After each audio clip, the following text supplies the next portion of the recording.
activities karon at the site Dugukan, and kailangan every Sunday may activities tayo, makaparticipate tayo sa ating mga gawain. Yan aking sinasabi, spiritual responsibilities natin. Every Sunday is recharging, na masyadong busy tayo araw-araw sa ating mga gawain. So pag Sunday na, so recharging na naman tayo at napakaraming mga kailangan nating gawain para sa ating mga lessons. So kailangan talaga inner cultivation. At ngayon, pag ma-observe natin, palagi naman natin ito na nakikita bawat araw, napakaraming mga tao ngayon, mga problema sa pangkalusugan, problems of the health, napakaraming mga sakit-sakit ngayon. Kaya ang sinabi ko na lang sa ating mga kapatiran sa ating mga serbisyo sa spiritual, it is actually holistic art. Ang ibang pagka-term na lang natin ginagamit, spiritual activities. Kaya ito man ating ginagawa, spiritual value reformation, pagtulong sa ating mga kapatiran kahit sa ano-anong klaseng mga paniniwala or mga grupo o religion. So long as lumapit sila sa atin, mayroon silang mga problemang karamdaman sa kanilang karamdaman sa panglawas, yung mga sakit-sakit. So tutulungan natin sila gamit sa method ng natural healing or divine healing. So kaya nga naiintindihan natin na napakaraming mga tao, maraming mga problema sa pangkalusugan, napakaraming mga sakit-sakit ngayon. Hindi lang sakit sa bulsa, kasi may lalim nga economic crisis ngayon sa buong daigdig, sa mga taong hindi nahahanay sa mga elite. Sabihin lang natin na ganito, yung mga elite, hindi yan maghihirap. Walang crisis sa mga elite, spiritual crisis lang siguro. But yung itong pang material, walang crisis sa mga elite. Dito lang sa mga tao na yung common activities, doing the livings or working for the livings every day. Yan ang paghanap buhay natin sa ating pang-araw-araw na mga pangangailangan. So yan dahilan na bawal magkasakit ngayon, na itong ating kapital, itong ating katawan. So kailangan nating katawan natin malusog. At paano natin magagawa na tayo ay manatiling malusog bawat panahon, bawat oras, bawat minuto? So kailangan natin ang ating mga aralin ngayon na ibigay ng Supreme Master. Kaya sa mga activities ng Dugukan, napakaraming mga ginagawa ngayon ang mga light missioners ng Dugukan. Doon sila sa field works at saka tulungan yung mga tao na lumalapit sa kanila, nanggagamot sila. Kaya yung Dugukan Secret natin, I come to defend the treasures of light, talagang nagprotekta ng mga kayamanan ng liwanag. Ang mga gawain ngayon, hindi lang sa mga practitioners ng Dugukan, pati na rin sa lahat ng mga tao na gustong magserbisyo sa Diyos. To protect the treasures of light, yan ay pinaka malaking gawain ngayon sa lahat ng mga tao na gustong magserbisyo sa Diyos.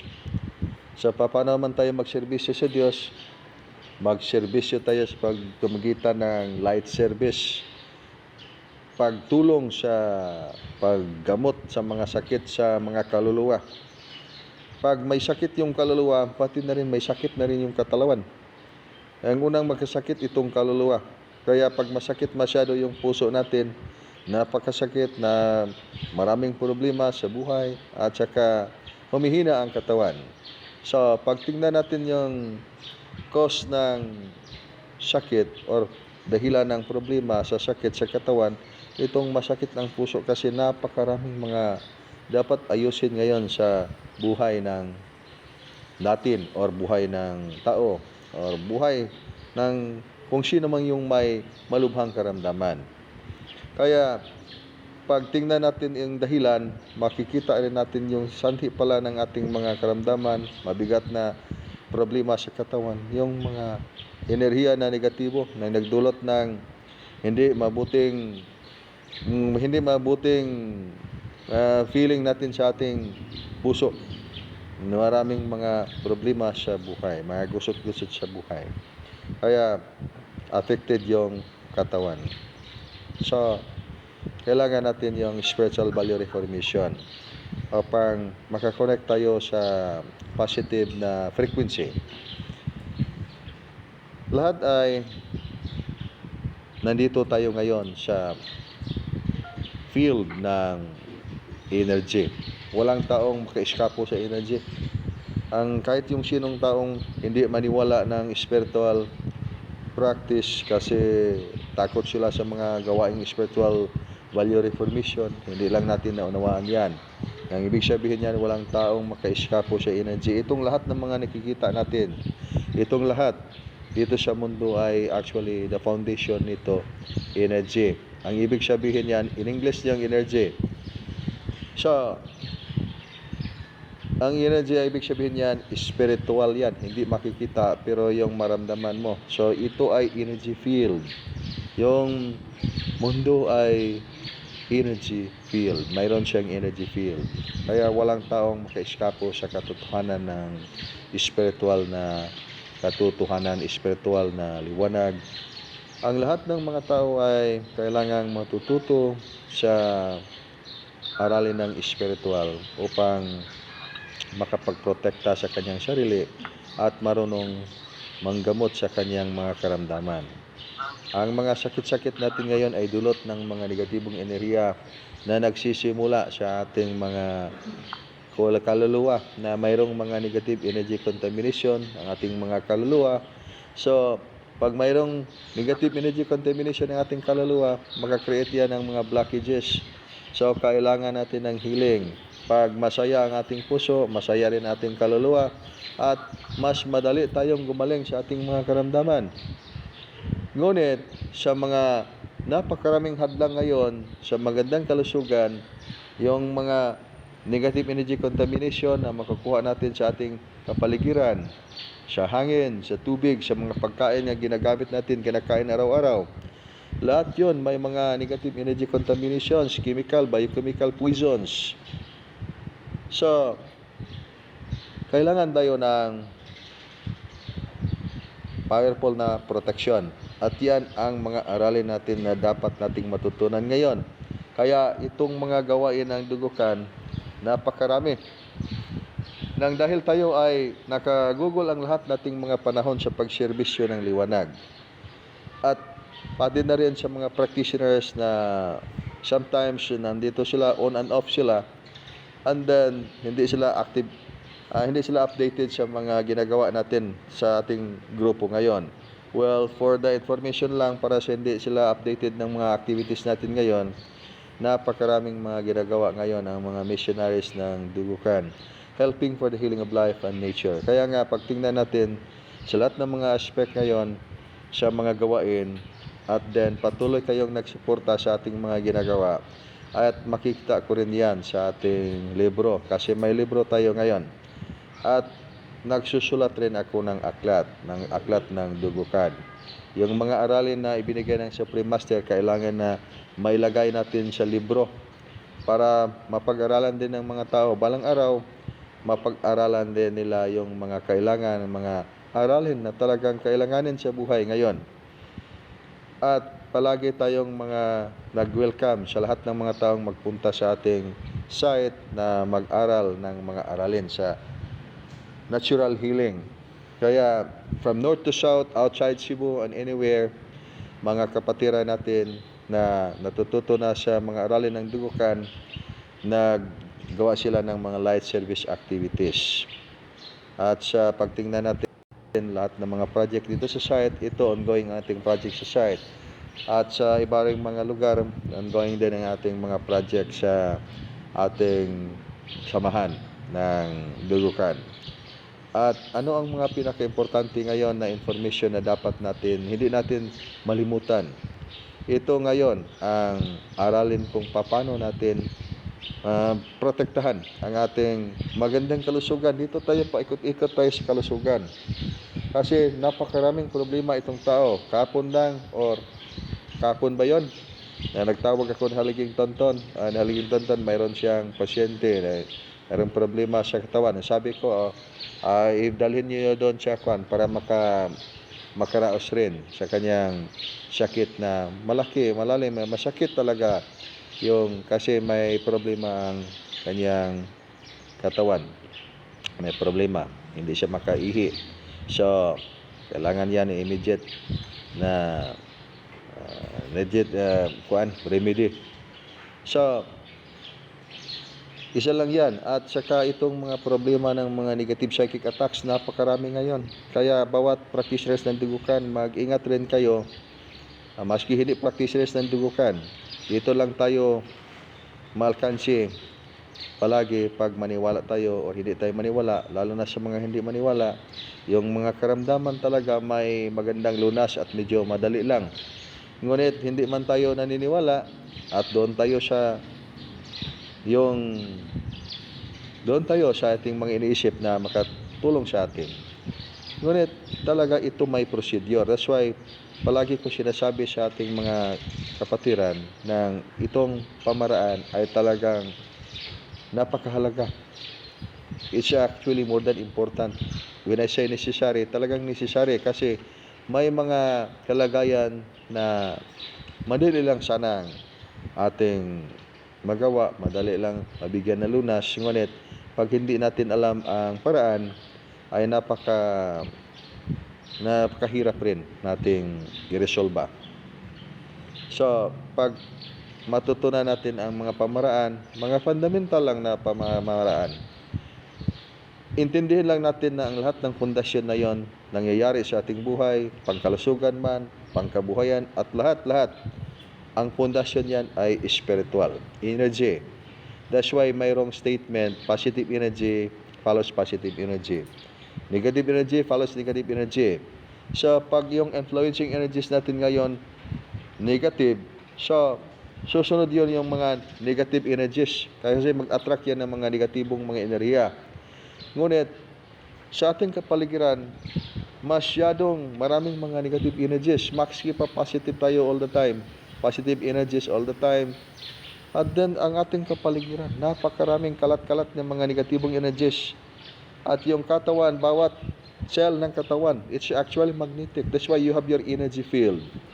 Ang ibig sabihin ng energy field, ang yung katawan, nabuo yung katawan dahilan na mayroon yang energy field. Pag walang energy field ang katawan ay hindi mabuo.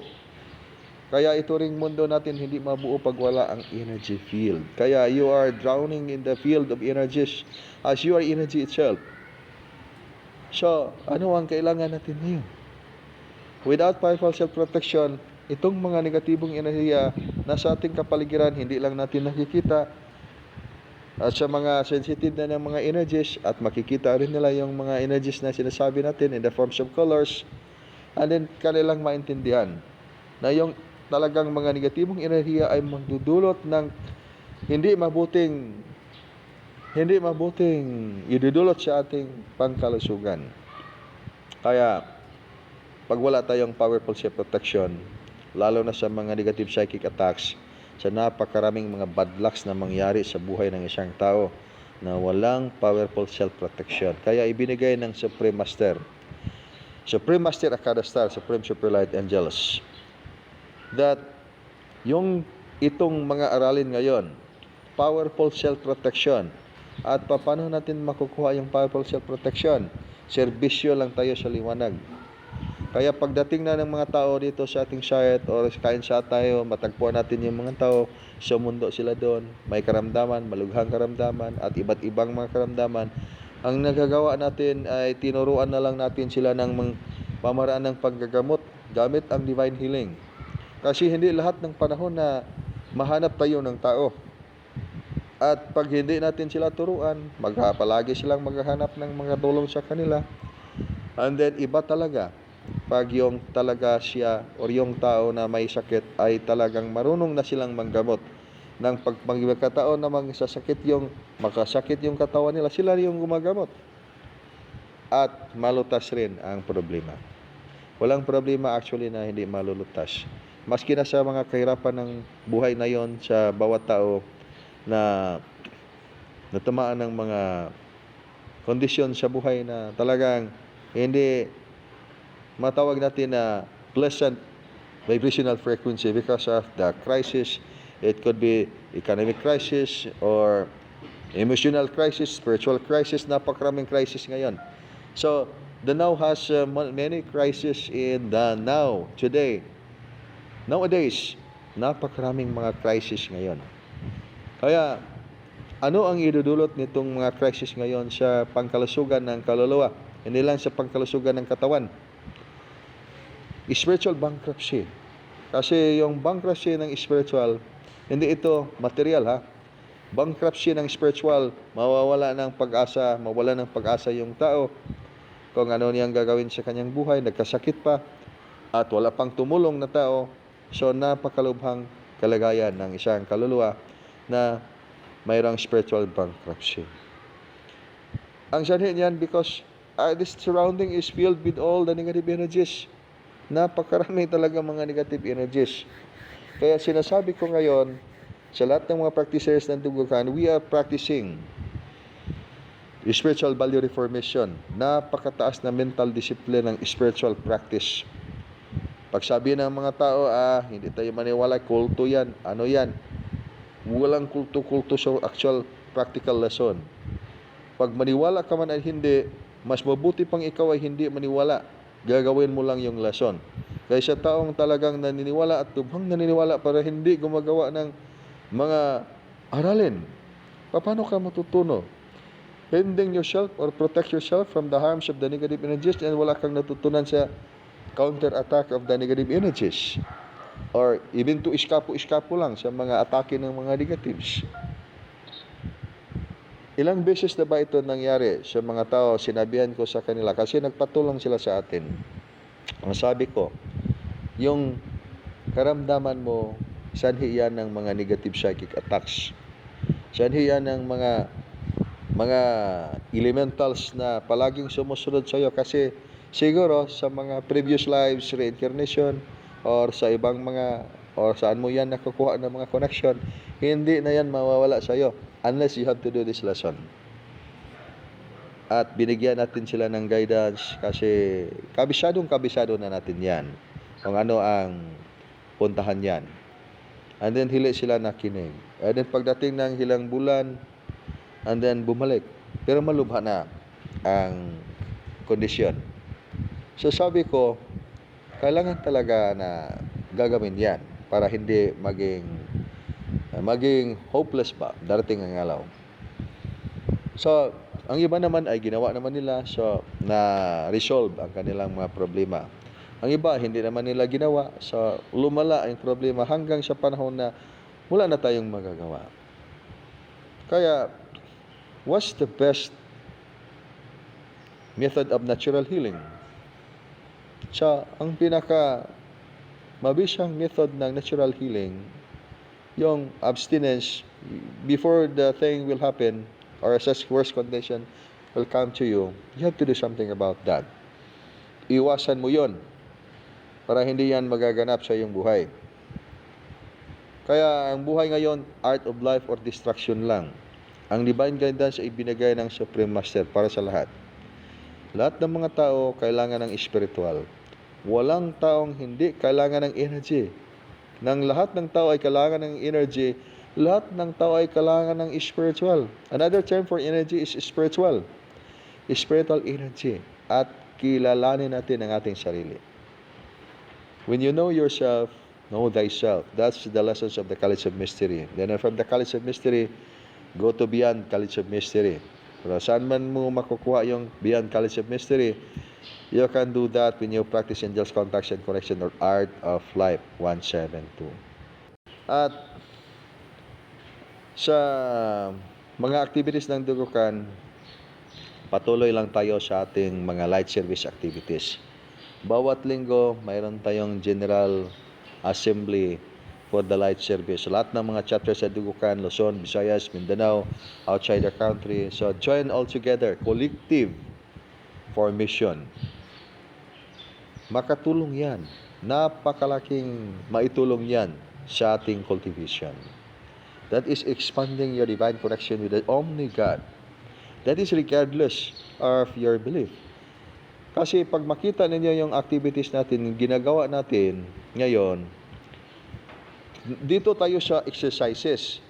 Hindi tayo nagdarasal during the light service activities. Then, gumawa lang tayo ng meditation. And anyway, meditation is also a higher form of prayer. But I'm talking about, hindi tayo yung parang nag-synchronize tayo, nag-chanting, napakarami natin na nagdasal tayo in the way of religious activities. That is not the way we do the inner cultivation. Kaya nga sinabi ko, holistic art.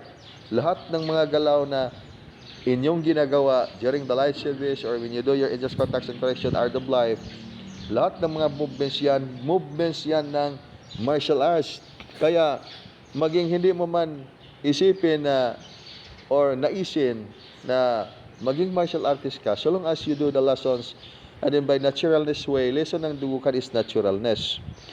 When you enhance yourself in the gesture and then without you even realizing yourself, naturally lang will come to you, marunong or matututo ka ng self-defense art. Kaya physical and the spiritual, ang aralin, lahat ng aralin sa Dugukan will come through the pattern of the equilibrium. Kaya dito tayo supreme of equilibrium. Mamemorya natin ang mga movements ng Governing Star Formations, Palace of the Olympic Stars, meditation gestures, mamemorya natin itong mga movements ng Art of Life, and then without you even knowing, talagang matututo ka ng martial arts. Kaya tinawag natin yan, spiritual martial arts. Kaya huwag kayong magtataka kung yung light service natin ay yung light service natin, movement, exercise, and paano yan maging light service, movement, exercise? That is actually a way of natural healing based on the internal system of cultivating energy. Dalawa man yung klaseng exercises, external at saka the internal. Even in the martial arts, dalawang klaseng martial arts, internal and the external. Kaya pag tingnan ninyo yung mga kaibigan natin, sabi na, uy, masyado kang malaki ngayon. Akala nila yung katawan nating malaki, tambok. Sa Bisaya pa tambok, pero dili na actually tambok. Malusog lang yan. That's because hindi tayo pabaya sa ating katawan, palagi tayong nag-practice ng ating aralin. Art of Life 172. Yan rin dahilan na pwede tayong mag-martial arts. Hindi tayo mawala ng hininga. Pag mag-martial arts tayo, hindi tayo atakihin ng hypertension or high blood nang dahil ginagawa natin ng ating mga aralin. So, sa mga kahirapan rin ng buhay, paano ba naghihirap ang isang kaluluwa o ang isang tao? Pag napakaraming mga desire sa ating puso, talagang maghihirap tayo. Pag gusto nating lutasin ang ating lahat ng mga kahirapan, tanggalin natin ang lahat ng mga desire natin at mawawala ang ating mga kahirapan sa buhay. That is complete surrender to God. But huwag mawalan ng aksyon or gawa. Kailangan natin ang gawa para yung lahat ng mga bagay na darating sa atin ay talagang blessing yan sa Panginoon ng ginagawa natin. Iwasan lang natin yung mga masamang gawain. Nang ang masamang gawain, magdudulot rin ng masamang mga bagay na darating sa iyong buhay. Pag magandang or mabuting mga gawain ang ating mga ginagawa, mabubuti rin mga blessings na darating sa ating buhay. Mabubuting mga bagay na darating sa ating buhay. Blessings talaga yung darating sa ating buhay. Kaya maraming mga aralin na ating tiningnan ngayon. At isa sa mga pinakamahalagang aralin ngayon, itong natural healing. Wala namang masama sa pag magturo tayo ng natural healing because itong tinuturo nating natural healing gamit ang power of God. That's why natural healing, the power of God to heal illness or whatever kinds of illnesses a person has. Kaya yang malunas sa kapangyarihan ng Diyos. May formula lang tayong gagawin. Receive, align, and adapt. Marami rin nagtanong, yung may malubhang karamdaman, talagang malubhang karamdaman, ginamot, gamit ang procedure ng natural healing ng dugukan, at gumaling. Talagang gumaling. At isang signature na lang ng bulati sa lupa. Talagang wala nang hininga yung recipient ng energy healing. Talagang mamamatay. Pero ginamot, gumaling pa rin. Dahilan yan sa kapangyarihan ng Diyos. Kasi yung channel ng energy, ginagawa niya, may purity sa kanyang puso. Malinis ang kanyang puso. At hiningi niya sa Panginoon na gumaling ang kanyang pasyente. At talagang gumaling. May isang pasyente, malakas na malakas. Ang sakit niya ay lagnat lang. Pero sinabi ng manggagamot ng divine healing, maniwala tayo sa Panginoon. Gagawin mo lang ito and open up your heart. Hindi gumaling. Bakit hindi gumaling? Ang sakit ay lagnat lang. Or just fever. Or just simple illness, minor sickness. Hindi gumaling. At talagang hindi gumaling. Walang lunas. Bakit hindi mo galing? Yung sakit ay hindi malubha. At yung mga sakit na talagang malubha ay gumaling.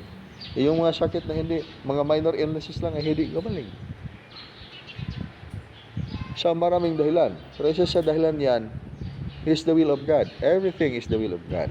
That's why complete surrender to God, mayroon talagang malalim na kalaugan. Complete surrender to God. When you have your complete surrender to God, yung Diyos sa langit ay palaging kumakatok sa pintuan. Kung sino man yung makarinig o dinggin man ang kanyang tinig, siya ay papasok at maging kumain pakasalo sa kanya.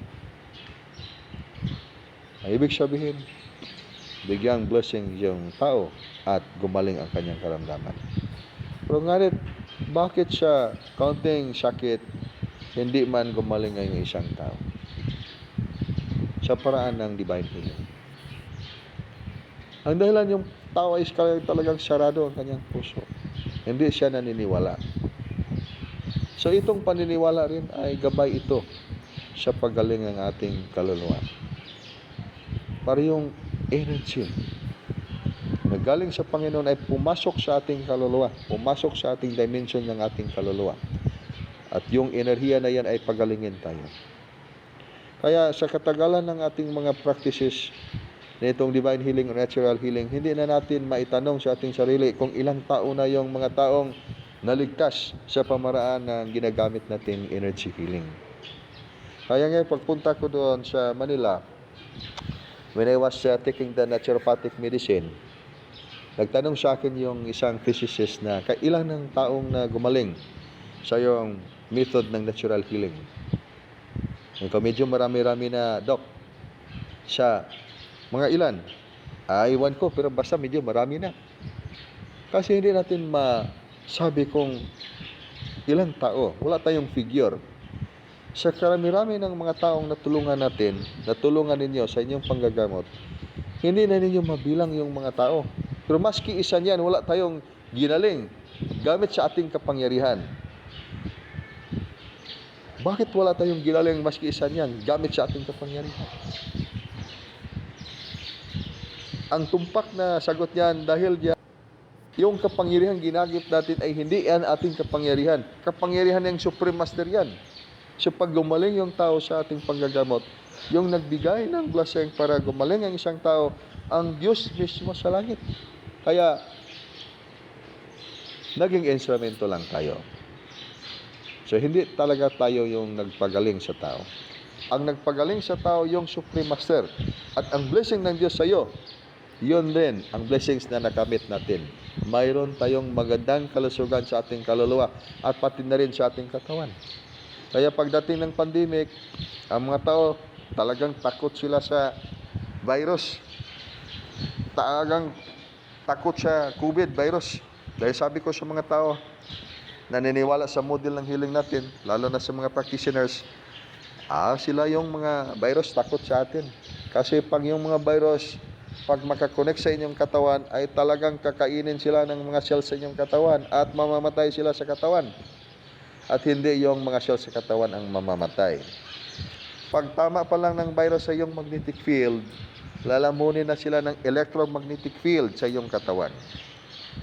Ngunit pag hindi natin itong alam na mayroon electromagnetic field sa ating katawan, magnetic energy sa ating katawan, electricity, magnet, it means to say that electromagnetic energy na magnetic at saka electric or electricity energy unified.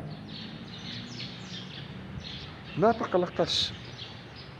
Bigyan pa natin ng super electromagnetic force kasi nag-practice tayo ng angels, contacts, and connection, mas lalo pang lumakas.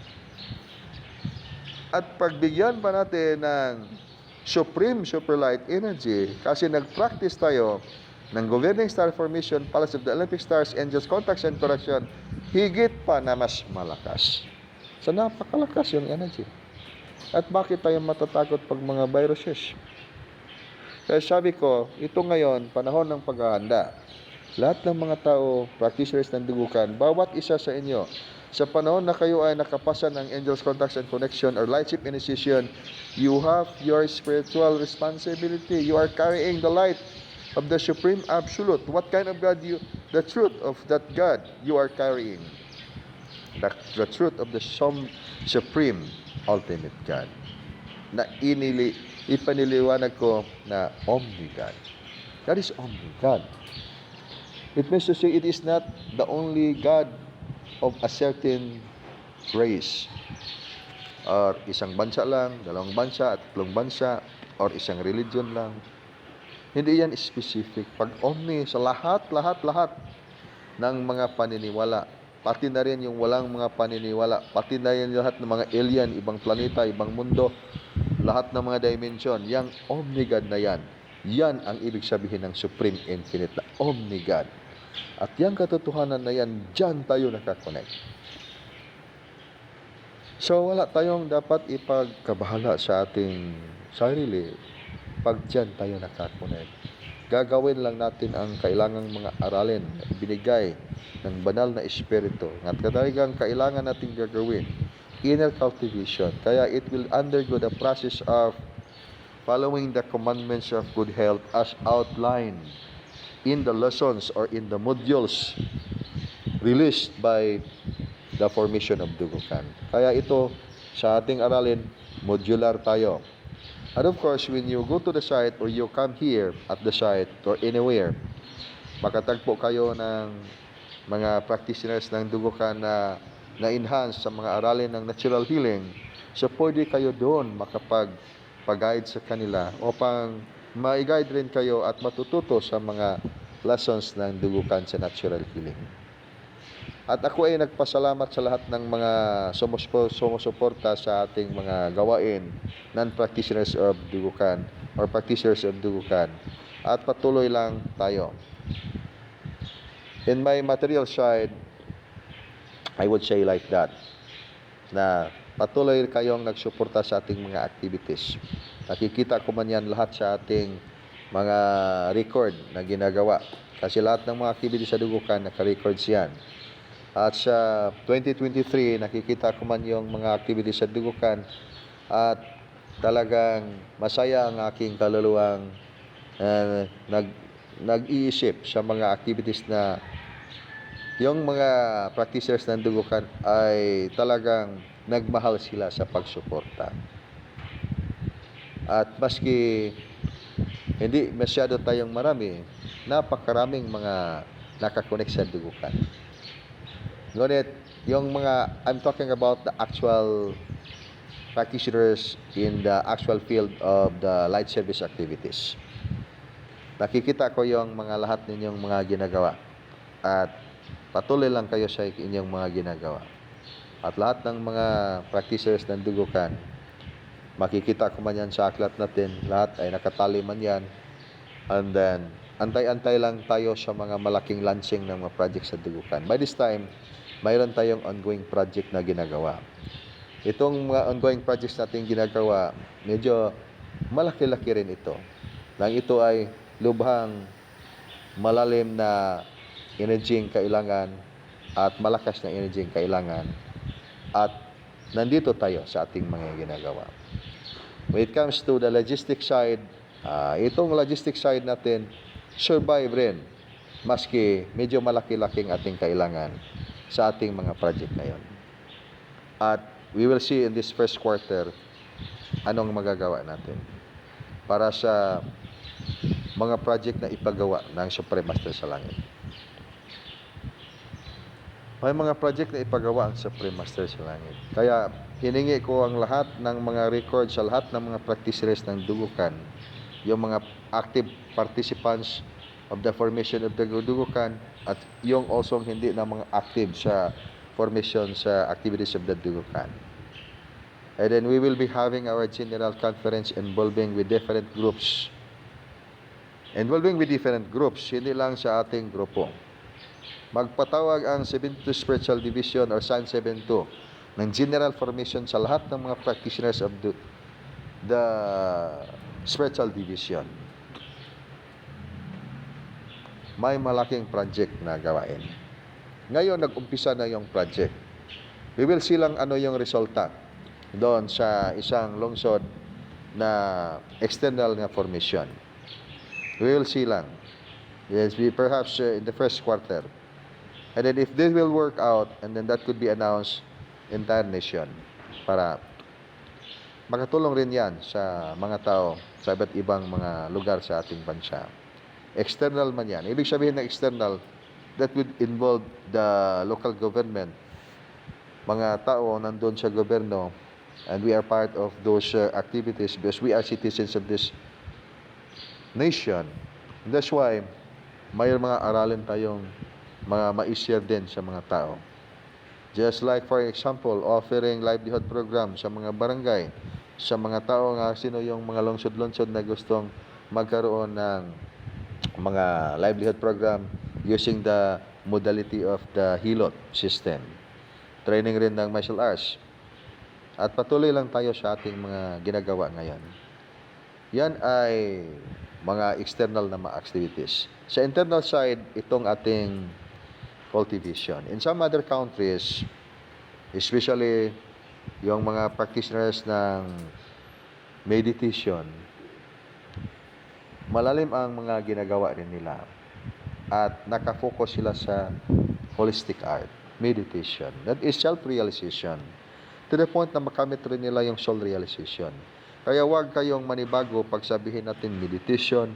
At ibang mga tao, hindi sila masyado enhance kung ano ang kalugan ng meditation. Yung meditation is wellness yan exercise. That you are not just only developing your body. You are just not only developing your mind, pati yung soul and spirit, you are going to develop by doing meditation. Meditation is, the secret of meditation is, that is mastery of your energy. That's why when you meditate, when you practice advanced martial arts based on internal system or energy healing, you cannot escape that lesson. Talagang mag-meditate ka.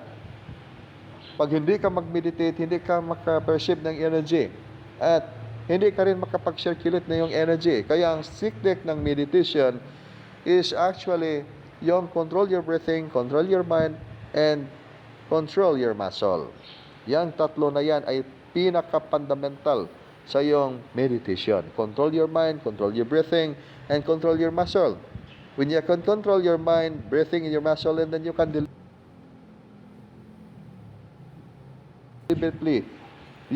deliberately do conscious astral travel. Talagang makagawa ka ng conscious astral travel or advanced spiritual study.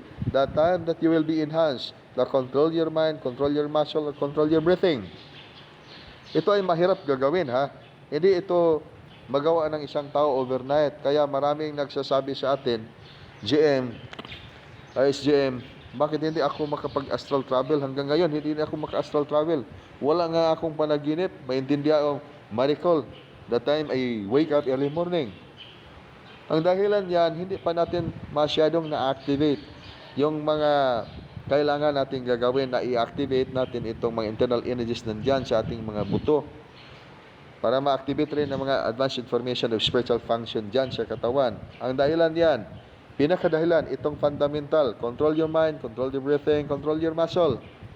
The time you can control your mind, you can control your muscle, you can control your breathing, sa gesture pa lang ng meditation, when you say the Wokan light gesture, or rainbow base of light meditation gesture, or ra gesture, or anong kahit yung gesture na ginagawa mo sa Wokan lesson, talagang perceive mo na, maramdaman mo na yung pagbabago ng enerhiya. Lumalakas yung enerhiya, mahawakan mo yung enerhiya, parang bula yan sa kamay mo. Kaya nga doon sa ating isang site na ongoing ang project natin ngayon, yung napakalaki ng gastong project ngayon ng Natural Healing Fitness Center.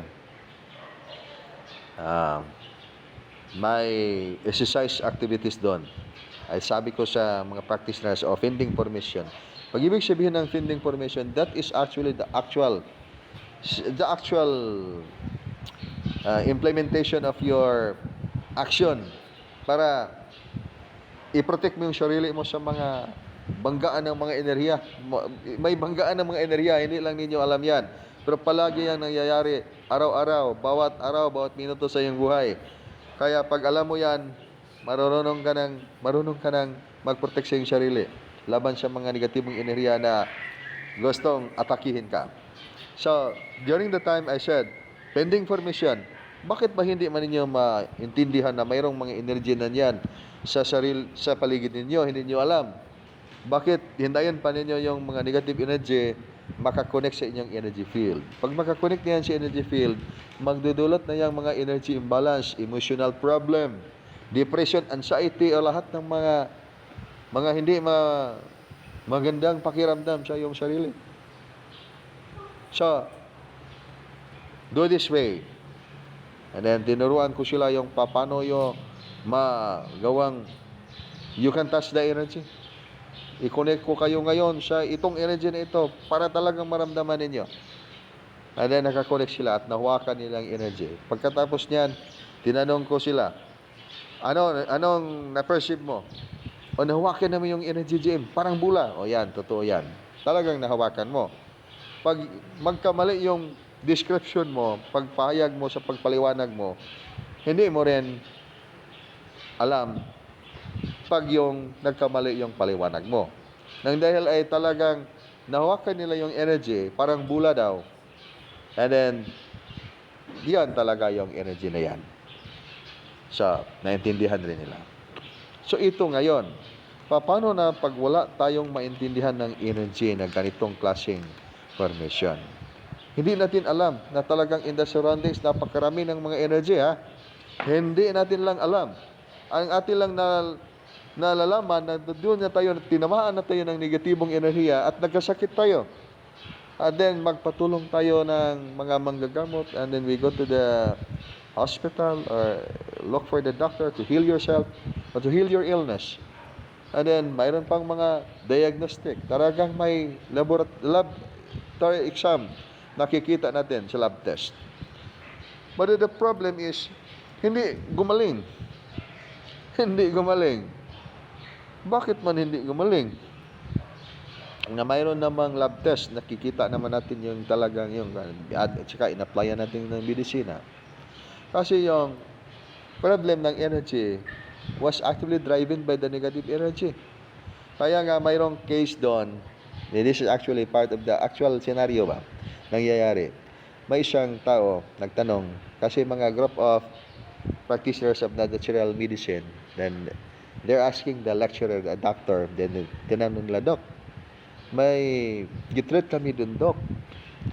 Ang gitreat namin, yung pasyente, kasi nakasakit yung pasyente, talagang napakataas yung lagnat. At tinreat namin, hindi man gumaling. Kaya linabas sila sa ospital, yung tagtungod ba sa pasyente, ilabas sa ospital, at saka pagdating sa kanilang bahay, ilamang ginawa nilang case study ba? Didol albularyo. Pag-abot sa albularyo, kitambalan, ayaw man na yun. Then, tinanong na yung teacher. Ay sabi ng teacher, ng doctor, he said, pabayaan na natin sila. Total, anyway, hindi man sila nagbayad. Gobyerno man ng hospital. That is one of the cases. Ang sabi lang nito, mayroong mga karamdaman na madali lang gumaling, mayroon hindi gumaling, maski may diagnose pa ng lab test. But that is actually common things happen anywhere in the nation, even outside the country. So, ang atin lang ngayon, paano natin ito palakasin ang ating mga enerhiya sa katawan, because this is the truth. In your inner cultivation, you are not just only going to rely your immune system. Do not just only rely your immune system.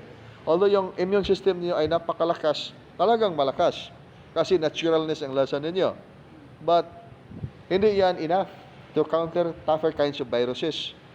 Ang ibig sabihin, pag may malakas na mga viruses, kayang talunin yan ang ating mga immune system. Ang ating kailangan ngayon, itong inner cultivation. Ang inner cultivation, yung sinasabi ko, pag intindihan natin ating sarili, sa ating katawan, mayroong electromagnetic force, and then yung electromagnetic force sa katawan will pack up the immune system, entire cell of the physical body, and pack up with that kind of energy, super electromagnetic force. Hindi lang yan immune system. That's why talagang lumalakas ka when you do your inner cultivation. So during Sunday's activities light service, gagawa tayo nito, collective formation. Hindi ito religious activity, ha? Take note. So don't you worry if you are a member of religious group and then you join the formation, because this is not actually a religious activity. This is actually a certain exercise, holistic exercise based on the internal system. That's why ang mga practitioners ng dugukan can illustrate. Inner core bowing, for example. Inner core bowing is very simple. And then people are thinking that is actually mga purma-purma man sa mga kuwan, mga tuo-tuo. And the actual practical lesson, wala na siya. Hindi na siya applicable, because inner core bowing is a martial arts gesture that is very effective counter-attack, self-protection and counter-attack. When the opponent will attack, and then you can execute that formation, and then you can counter-attack. So that is preparatory of a martial arts technique with force, internal energy. So kailangan lang nating pag-aralan para hindi tayo hihinto dito lang sa purma-purma, and then the mind will have to think of so many things. Speculation. So hindi tayo sa speculation. Kaya ipinaliwanag ko sa lahat ng mga practitioners ng dugukan ang kahalagahan nitong pag-aaral ng mga aralin ngayon. As actually, ang yung divine guidance ng Supreme Master, talagang ipinaliwanag natin para sa lahat na kailangan talaga kayo ngayon matututo ng natural healing. Ang paraan ng natural healing na kanyang pag-aralan, itong energy healing. Mag-umpisa kayo sa energy healing. Energy healing na may self-protection. The practice of energy healing is quietly dangerous pag hindi natin alam itong self-protection. And sa self-protection, the fundamental mag-project kayo ng mga colors to protect yourself, you shield up your physical body, well, that would be also applicable.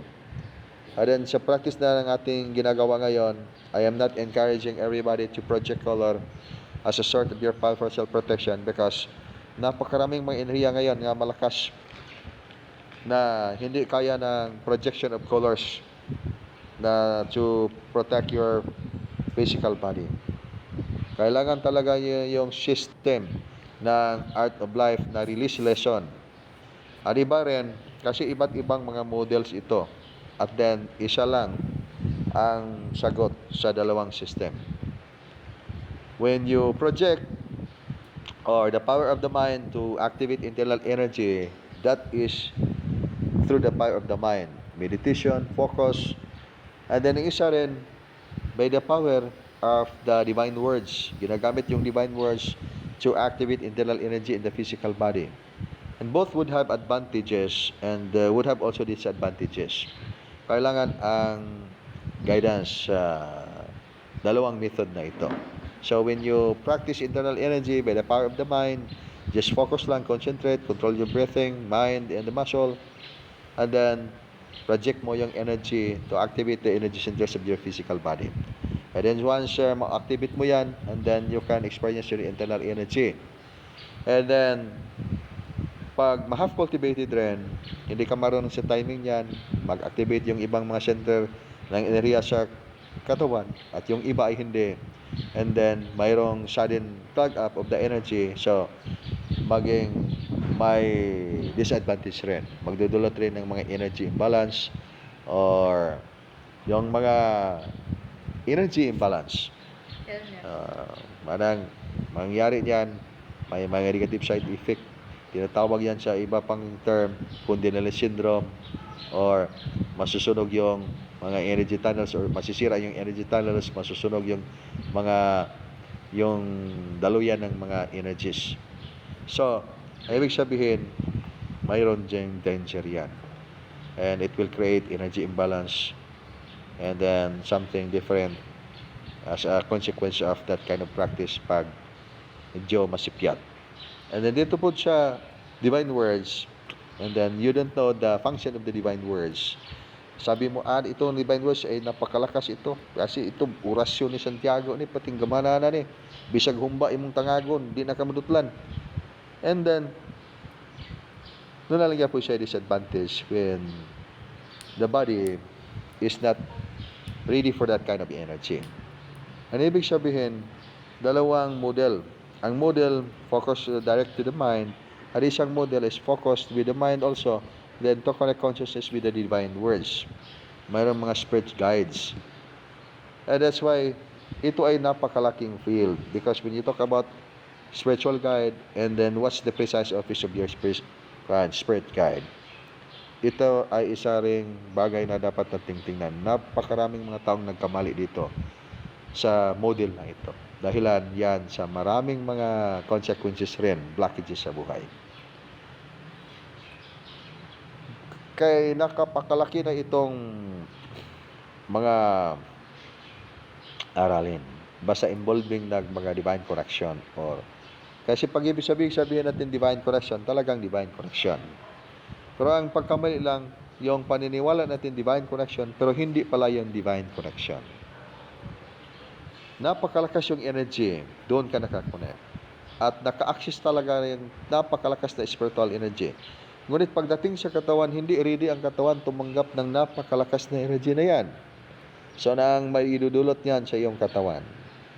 Ang maidudulot niyan sa iyong katawan ay energy imbalance rin. Maging sanhi rin ng mga problema sa katawan.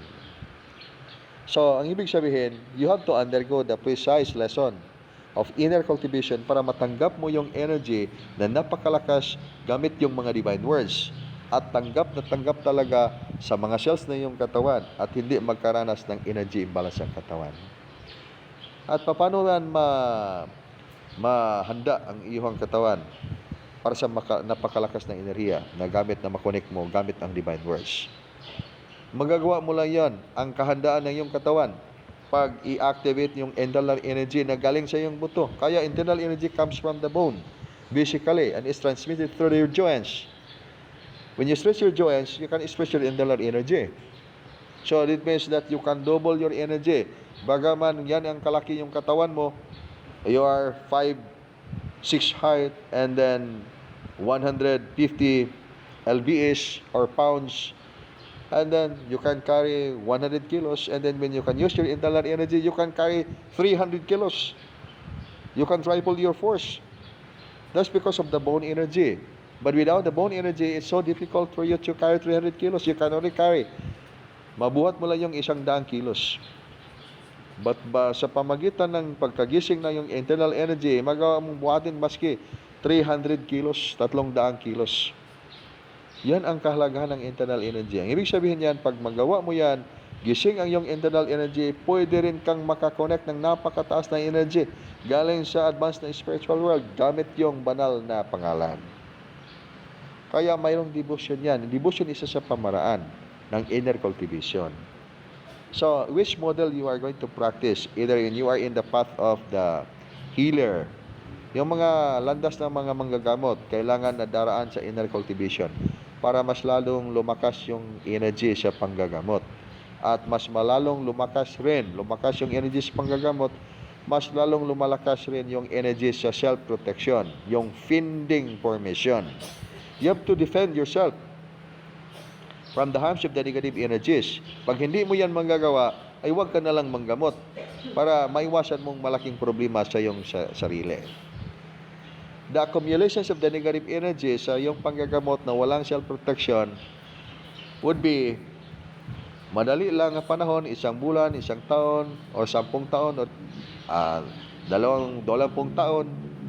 And then, yung accumulation ng negative energies, talagang mag-accumulate yan sa physical na katawan, in the physical dimension and the energy dimensions of your soul.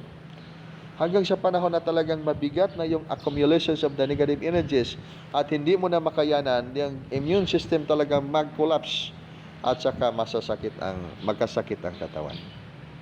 So, kailangan ang paraan. Kaya, inner cultivation ngayon ang kailangan para sa lahat ng mga practitioners. Whatever kinds of practice the group is teaching, and then will undergo with a precise process of spiritual development by using the certain model that will go with the principle and with the law of the equilibrium, balance. Pag hindi yan dadaan sa balance, yan ay talagang negative ang resulta. Pag magdadaan yan sa balance, there is equilibrium, magdudulot yan ng blessing ng buhay at maraming mga taong matutulungan. Okay, sa lahat ng mga practitioners ng Dugukan, patuloy lang kayo sa inyong mga ginagawa. Ang mga ginagawa ngayon ng mga activities, ongoing yung activities projects of Dugukan. And then lahat ng mga practitioners ng Dugukan, and then pagpatawag na natin ng mga maraming mga activities or general meeting para sa lahat ng mga practitioners, and then we'll be having the May conference. Tingnan natin ano yung mga project na magagawa natin. So yung mga chapter na hindi na masyadong nakakilos, and then i-activate ninyo yung mga activities ninyo. Tingnan ko yung lahat ng mga records ng mga practitioners ng Dugukan.